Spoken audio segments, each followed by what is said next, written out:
प्रभु यीशु मसीह के पवित्र नाम में आप सबों को नमस्कार। मैं सजी भिलाई वाला। परमपिता परमेश्वर जब अपनी इच्छा को इस धरती पर पूरा करता है, वो कुछ मनुष्यों को ढूंढता है जो उसकी आज्ञा का पालन करें। आज तक के मानव इतिहास में सबसे बड़ा काम जो परमेश्वर ने किया है वो ये है कि वो खुद उतर आया मनुष्य बनकर इस धरती पर। मसीह समाज उसके इस धरती पर उतर आने को, प्रभु यीशु मसीह के जन्म को मनाती है। इस महीने में, दिसंबर के महीने में, क्रिसमस या बड़ा दिन कहते हैं।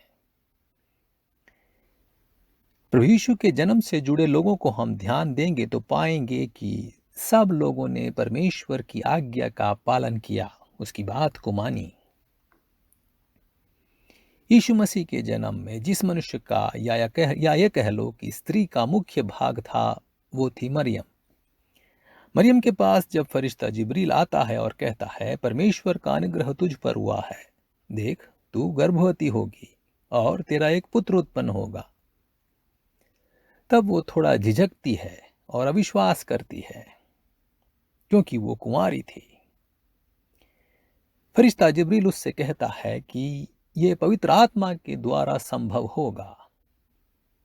तब वो मानती है और कहती है, मैं प्रभु की दासी हूं, मुझे तेरे वचन के अनुसार हो। प्रभु यीशु मसीह के जन्म से जुड़े लोगों में वो ज्योतिषी भी आते हैं जो पूरब से आए थे। वो एक सितारे का पीछा करते करते वहां पहुंचे थे। उन्हें लगा कि यह सितारा यहूदियों के राजा के जन्म को दिखाता है, तो क्यों ना राजमहल में जाकर पूछा जाए। राजमहल में उस देश का राजा हेरोदेस उनसे कहता है कि इधर तो किसी बालक का जन्म नहीं हुआ है, मगर तुमको वो बालक मिल जाए तो मुझे आकर बताना, ताकि मैं भी जाकर उसे प्रणाम कर सकूं। हेरोदेस का उद्देश्य यह था कि यह जो राजा पैदा हुआ है उसे खत्म कर दे। ज्योतिषी ये बात समझ नहीं पाए, लेकिन स्वप्न में उन्हें दर्शन मिलता है कि हेरोदेस के पास न जाएं। ज्योतिषी भी उस आज्ञा का पालन करते हैं और दूसरे रास्ते से अपने देश चले जाते हैं। हेरोदेस उनका इंतजार करता रह जाता है। वो गुस्सा हो जाता है।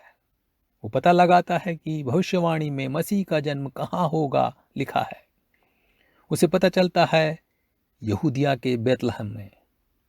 हेरोदेस आज्ञा देता है कि हर एक बालक जो 2 बरस से कम का हो और बेतलहम में जन्मा हो, उसे जान से मार डालो।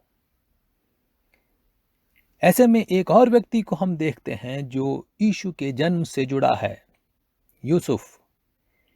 यूसुफ से भी एक फरिश्ता आकर कहता है कि माँ और बच्चे को लेकर मिस्र देश चला जा। यूसुफ भी आज्ञा का पालन करता है। बेतलहम के आसपास बहुत सारे मासूम बच्चों को हेरोदेस मार डालता है, पर बालक यीशु बच जाता है।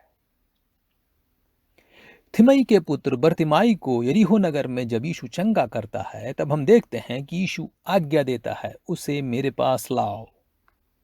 यीशु चाहता तो दूर से बोलकर उसे चंगा कर सकता था। उसके एक बोल से बहुत कुछ हो सकता था। उसका एक बोल काफी था उस अंधे भिखारी को आंखें देने के लिए। फिर भी वो कहता है, उसे मेरे पास लाओ।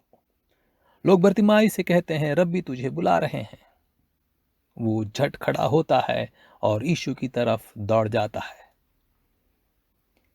प्रभु यीशु चाह रहे थे कि बरतिमाई आज्ञा का पालन करे।